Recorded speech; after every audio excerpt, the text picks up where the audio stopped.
What's in the box?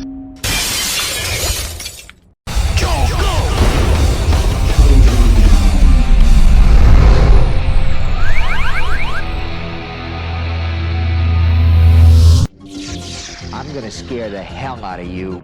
By 1986, Stephen King was the unabashed master of terror, not only pumping out 23 best-selling books over the past 12 years, but also seeing many of those books get adapted into hit movie after hit movie, some of which King was starting to write the screenplays for himself. So it only seemed logical to him that he ought to extend his reach and direct one of these adaptations as well. But then again, he was on enough cocaine back in those days to make Jordan Belfort weep. The end result was Maximum Overdrive, which King adapted from his 1978 short story, Trucks, a bone-chilling tale of inanimate objects of modern technology turning against their human masters when Earth passes through the tail of a passing comet and brings them to life. But for the film adaptation, King made an odd decision in taking out next to all of the terror and suspense and replacing it instead with a guy getting a soda pop chucked at his nads. Not to say that's a bad thing, because even though Maximum Overdrive is galaxies away from being the masterpiece of terror its marketing claimed it to be, it is a great excuse to see a lot of things blow up real good, and to see a lot of people's heads smashed into the grill of a diesel truck. It's truly a movie for the guffawing redneck in all of us. Speaking of guffawing rednecks, that's exactly who ends up being the quote-unquote protagonist of our film, as most of the film takes place at a greasy spoon truck stop in North Carolina, where Commissioner Gordon runs the place with an iron fist, and all the recently convicted employees are too scared of breaking their probation to tell him off. The one who ends up being our quote-unquote hero is a young punk named Bill Robinson, played by Emilio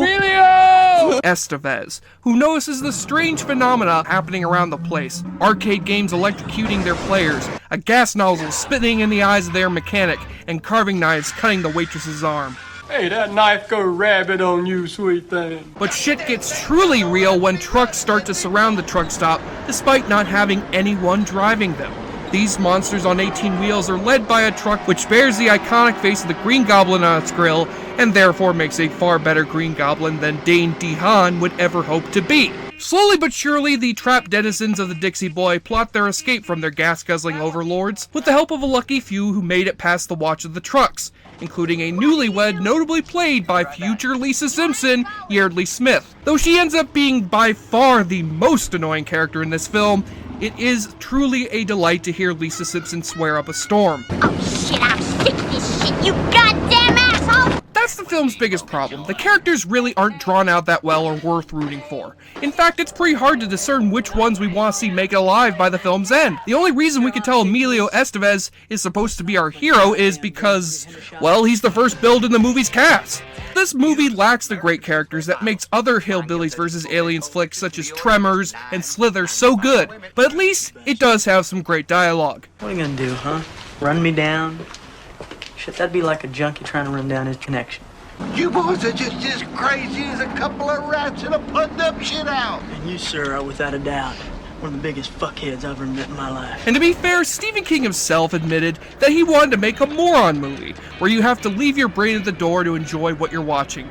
And though I hate filmmakers using that defense, looking at you, Michael Bay, it's quite appropriate here. The cast is energetic, the action is well executed, and the gory set pieces are insanely memorable. Oh, and did I mention that this film also has the benefit of a delightful score by none other than DC motherfucking DC! That's right, the Australian Monsters of Rock themselves contributed both new and classic music to this flick, which automatically makes this movie 999% more awesome. So for this soundtrack that rocks, AC/DC, I salute you. Yeah, that was a stretch, I apologize. Bottom line, if you disregard this flick's many plot holes and questionable directing choices on King's part, Maximum Overdrive proves to be the very definition of dumb fun. Though it clearly shows why Stephen King was only meant to write scary stories and not execute them to film, it is a good time to see him try. And when you add a soundtrack this good, who can ask for anything more? Now, the machines may revolt against us, but alcohol never will, so play along at home with our patented drinking game. Take a shot or drink every time something blows up, Someone else dies. Lisa Simpson's screams make you want to stick a needle in your eye.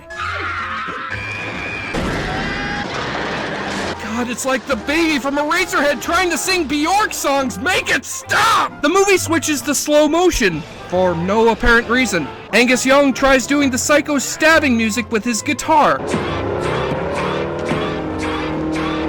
And take a double shot when Stephen King makes his obligatory cameo in the film.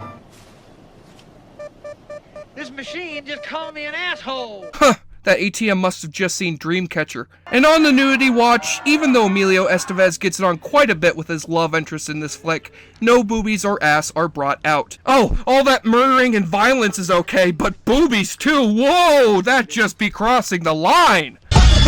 On the enjoyableness continuum scale from Bull to Bruce, Maximum Overdrive shifts its gears and reaches a speed of a solid 8 out of 10. I, for one, hope we get a sequel to this flick that crosses over with the upcoming Cars 3, and we get to see Emilio Estevez blow up Tow Mater with a fucking bazooka. I know that made good choice. I'm Jesse Shade signing off for JoBlo.com, remaining surprised Stephen King still thinks this is the worst adaptation of his work to film. 2 words for you, dude. Shining miniseries. Joe Blow, he sure likes to drink a lot. Joe Blow.